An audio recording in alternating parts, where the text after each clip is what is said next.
The 2020 hurricane season is one of the most active on record. With tropical cyclones comes storm surge. But what is storm surge? Our 18 Storm Team meteorologist Austin Evans is live from the 18 News Satellite Center with all of the answers. Good evening, Austin. Good evening, Jordan. We're in the midst of the hurricane season, and the 2020 Atlantic season has been very active. Currently, there are two named storms in the Gulf of Mexico, tropical storms Marco and Laura, and they are forecast to make landfall very close to one another. One hazard that comes along with tropical cyclones is the storm surge. Now, storm surge is defined by an abnormal rise of water generated by a storm over and above the predicted astronomical tides.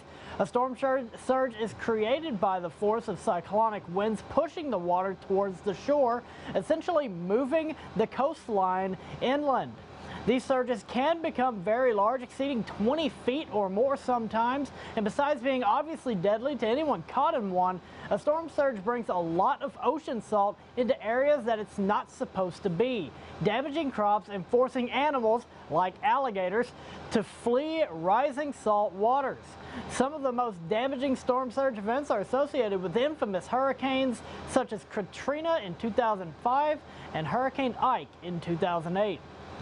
The environmental impact from storm surges can be felt across the country. When a particularly bad one occurs, the impact is usually economic due to agriculture getting destroyed. For 18 News and the 18 Storm Team, I'm Austin Evans. Back to you.